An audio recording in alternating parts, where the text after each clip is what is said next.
السلام علیکم. حاضر ہیں ہم قسط نمبر 20 کے ساتھ، جو کہ اس ناول کی سیکنڈ لاسٹ قسط بھی ہے. اگلی قسط کو اپنی فیڈ پر دیکھنے کے لیے ہمارے چینل کو سبسکرائب کیجیے اور بیل آئیکن کو پریس کیجیے، اور کہانی پسند آنے پر لائک، شیئر اور کامنٹ بھی کیجیے. مریم ماہین اور حمزہ کو باتیں کرتا چھوڑ کر خود کمرے میں آ گئی تھی. اس کا موڈ ہرگز بھی اس وج باجی کے ساتھ باہر جانے کا نہیں تھا. ہارر مووی کی تو حمزہ نے ایسی کی تیسی کر دی تھی، اس لیے اب وہ کمرے میں آ کر بڑے آرام سے لحاف کو اچھی طرح اوڑھ لپیٹ کر کیلولا کرنے لیٹ گئی تھی. دوسری جانب گڈو اور پپو دونوں ہی حمزہ اور ماہین کو باتیں کرتے دیکھ رہے تھے. بیبی کے جانے کے بعد وہ رکنا تو نہیں چاہتے تھے، پر چاچو کو اس وچ کے ساتھ اکیلا بھی چھوڑنا نہیں چاہتے تھے. ماہین نے مریم کا جانا نوٹ کر لیا تھا اور اب وہ دل ہی دل میں خوش ہوتے ہوئے حمزہ کو باتوں میں لگائی ہوئی تھی. بار بار اپنی شرمندگی اور بیماری کا ذکر کیے جا رہی تھی. ماہین کی آنکھوں سے جھلکتی وارفتگی حمزہ کی زیرک نگاہوں سے پوشیدہ نہیں تھی، مگر اس وقت اس کے دل و دماغ کے سارے دھاگے مریم سے جڑے ہوئے تھے. وہ آج اپنے اور مریم کے رشتے کو ایک نیا موڑ دینا چاہتا تھا، جس کے لیے پہلے تو گڈو اور پپو کو وقت سے سلانا تھا، پھر مریم کو ہر صورت منانا تھا، اور اس پر ماہین کا باجا نان سٹاپ بجے جا رہا تھا. مس ماہین، حمزہ نے اسے بیچ میں ٹوکا. مس ماہین، آپ مجھے ایسے مخاطب کیوں کر رہے ہیں؟ کیا آپ بھی مجھ سے خفا ہیں؟ کیا آپ ابھی بھی مجھ سے خفا ہیں؟ ماہین نے معصومیت کے سارے ریکارڈ توڑتے ہوئے آنکھیں پٹپٹا کر پوچھا. دیکھیے مس، حمزہ، میں آپ سب سے دوستی کرنا چاہتی ہوں اور آپ اجنبیوں کی طرح مخاطب کر رہے ہیں. آپ مجھے ماہی، ماہو یا ہنی کہہ لیجیے. ماہین نے اس کی بات کاٹ کر کہا. اوکے ماہین، میں صبح سے باہر نکلا ہوا تھا، تھک گیا ہوں، تھوڑا آرام کروں گا. حمزہ کھڑا ہو گیا. چاچو آپ آرام کریں، میں ہوں نا وچ کے پاس. گڈو بیچ میں بولا. آؤ وچ، تمہیں مووی دکھاؤں. بہت مزے کی ہے، گڈو نے ماہین کو مخاطب کیا. حمزہ لیونگ روم سے باہر نکل چکا تھا. اب وہاں ماہین کے لیے کوئی اٹریکشن نہیں تھی. اس نے گڈو پر ایک کڑی نظر ڈالی. سوری، میں موویز نہیں دیکھتی. وچ، تم موویز نہیں دیکھتی ہو تو پھر کیا ڈرامے دیکھتی ہو؟ گڈو نے پوچھا. میں کچھ نہیں دیکھتی، ماہین سے جا کر بولی. او گاڈ، تم تو بہت غریب لڑکی ہو. تمہارے گھر کیبل ٹی وی نہیں ہے؟ چچ چچ. گڈو نے گردن ہلاتے ہوئے تعصب کا اظہار کیا.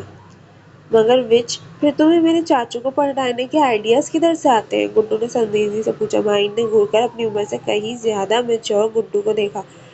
میرے گھر کے ایک ایک کمرے میں ٹی وی، کیبل سب ہے. ماہین غصہ دبا کر بولی. تو پھر جھوٹ کیوں بولا؟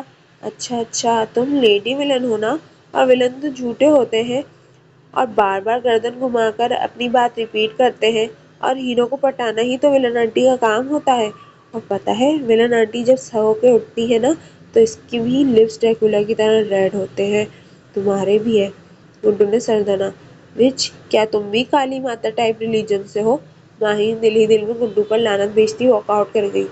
ماہین سے جان چھڑا کر حمزہ مریم کو ڈھونڈتا کچن تک گیا، پر پورا کچن سائیں سائیں کر رہا تھا. وہ پلٹا، اس کا رخ بیڈ روم کی جانب تھا. کمرے کا دروازہ کھول کر اندر داخل ہوا. پورے کمرے میں گھپ اندھیرا چھایا ہوا تھا. کھڑکیوں پر گہرے دبیز پردے گرے ہوئے تھے اور لائٹس آف تھی، اور مریم بیڈ کے کونے پر کمبل کو اچھی طرح اپنے گرد لپیٹے لیٹی ہوئی تھی. حمزہ نے آگے بڑھ کر کھڑکی سے پردے ہٹائے تو دن کی روشنی چھن چھن کر اندر آنے لگی. وہ مڑا اور بیڈ کے کنارے جگہ بنا کر بڑے اسٹائل سے بیٹھ کر اس نے مریم کو مخاطب کیا. مریم، سو گئی ہو کیا؟ پر مریم، جو اس کی آمد محسوس کر چکی تھی، نیند بنی لیٹی رہی. مریم اٹھو، مجھے تم سے کچھ اہم باتیں کرنی ہے، حمزہ نے کہتے ہوئے ساتھ ہی اس کے منہ پر سے بلینکٹ کھینچ لیا. مریم نے اپنے دونوں آنکھیں بچوں کی طرح میچ لی تھی اور حمزہ یکٹوکی سے دیکھے جا رہا تھا. آج تک اتنے قریب سے مریم کو دیکھنے کا موقع نہیں ملا تھا. کالے سیاہ چمکتے بالوں کے درمیان چمکتا گلابی چہرہ، جس پر گھنی لرزتی پلکیں سایہ فگن تھیں. مریم اس کی دل کی سلطنت پر بڑی شان سے براجمان ہو چکی تھی. یہ لڑکی اس کی بیوی تھی، اس کی عزت تھی، اور اب محبت بھی. یار اب اٹھ بھی جاؤ، کب سے تمہیں ڈھونڈ رہا ہوں. کچن میں نہیں تھی، پھر ادھر آیا تو سوئی پڑی رہنے کا ڈرامہ کر رہی ہو. حمزہ نے جھک کر اس کی بند آنکھوں پر پھونک ماری. مریم حمزہ کی اس حرکت پر جل بھن گئی اور تیزی سے اٹھی ہی تھی کہ اس کا نازک سا سر خود پر جھکے حمزہ کے پتھر جیسی پیشانی سے ٹکرایا. ہائے اللہ جی، وہ سر پکڑ کر رہ گئے. ڈرامے کرو گی تو اللہ ایسے ہی سزا دے گا. دکھاؤ مجھے، زور سے تو نہیں لگی؟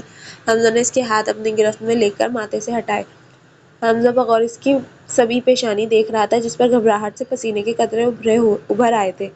مریم، واللہ تم بہت خوبصورت ہو، حمزہ بے خودی سے کہتا اس کے چہرے پر جھکنے لگا تھا کہ کمرے کا دروازہ دھپ سے کھلا اور بال کی طرح لڑکتا ہوا گول مٹول پپو اندر داخل ہوا. پپو حسب عادت بیڈ شیٹ کو ہاتھوں میں دبوچ کر بیڈ پر اچک کر چڑھا. حمزہ کو ٹیک اوور کرتے زبردستی گھس کر حمزہ اور مریم کے بیچ میں بیٹھ گیا.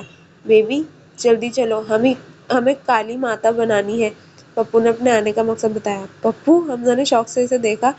جو کوئی دن ایسا نہیں گزرتا تھا جب یہ دونوں اسے کرنٹ نہ مارتے ہوں۔ بیٹا، یہ کالی ماتا کیا ہے؟ ہم مسلمان ہیں، کلمہ پڑھنے والے۔ حمزہ نے اسے گود میں لینا چاہا۔ چاچو، ابھی پتہ چلا ہے وہ وچ باجی کالی ماتا ہے، اب ہمیں اس کے سر پر بکرے جیسے سینگ بنانے ہیں۔ پپو نے حمزہ کو جواب دیا اور خود دوبارہ مریم کی جانب متوجہ ہوا۔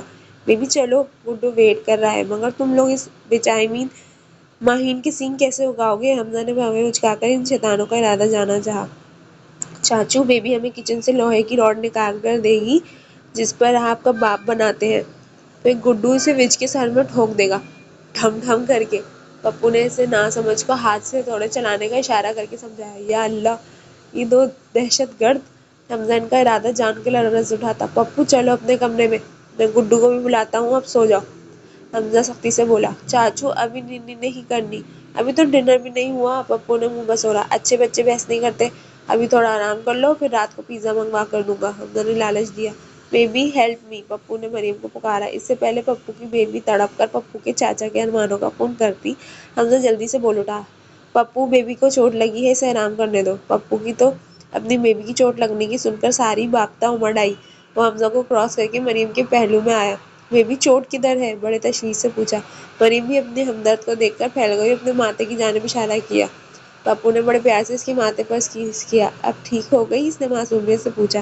مریم نے اتنے معصوم اور اپنائیت بھرے انداز پر جذبات سے مغلوب ہو کر پپو کو اپنے اندر کھینچا۔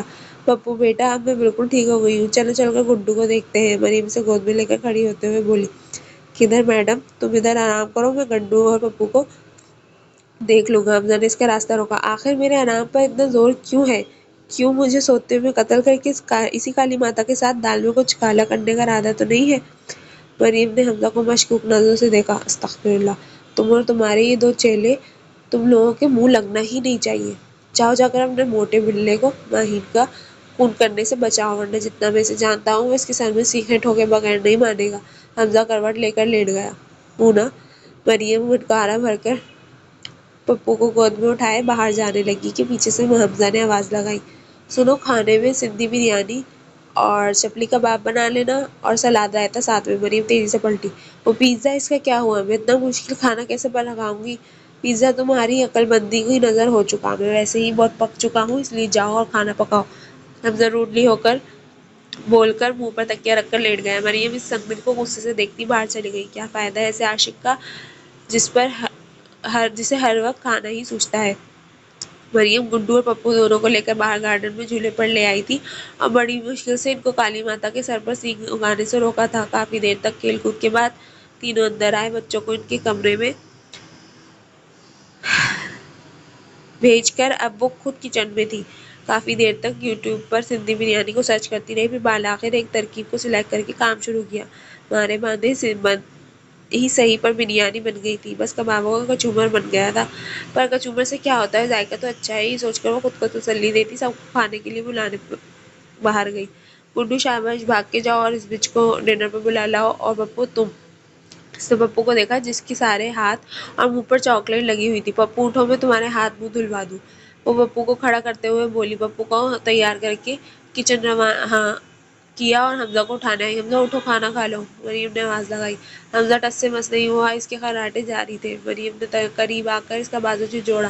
حمزہ کے بچے اٹھو، کھانا ٹھنڈا ہو رہا ہے، میں ہرگز دوبارہ گرم نہیں کروں گی۔ حمزہ جو خواب میں اپنے ہنی مون پر تھا، مریم کے جھنجھوڑنے پر آنکھیں مسلتے ہوئے اٹھ بیٹھا۔ آخر پرابلم کیا ہے تمہارے ساتھ؟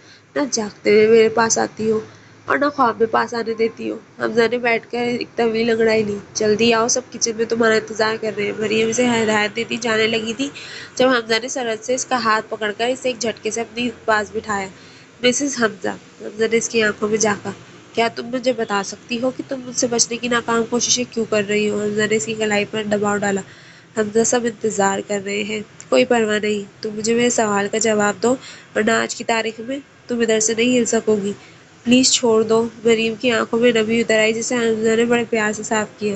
نہیں مریم، مجھے میرے سوال کا جواب دو، میں تمہیں اپنا مان چکا ہوں، محبت کرنے لگا ہوں اور لگتا ہے عشق بھی ہو جائے گا۔ مجھے مریم کے لب کب-کبائے۔ مجھے کیا؟ حمزہ نے پوچھا۔ وہ مجھے کیا ہے خود سمجھ جاؤ، مجھے تنگ مت کرو۔ مریم نے ننک کر کہا اور کھڑی ہو گئی۔ اب چلو بھائی، اور ہمت ہے تو میرے شیر بچوں کے سامنے میرا ہاتھ پکڑ کر دکھانا۔ مریم نے اپنی کلائی چھڑانے کی کوشش کی۔ اوکے ڈارلنگ بیبی، اب بچے تو کیا، ساری دنیا کے سامنے تمہارا ہاتھ پکڑ کر اپنے سار میں لوں گا، بس ایک دن اور میری جان۔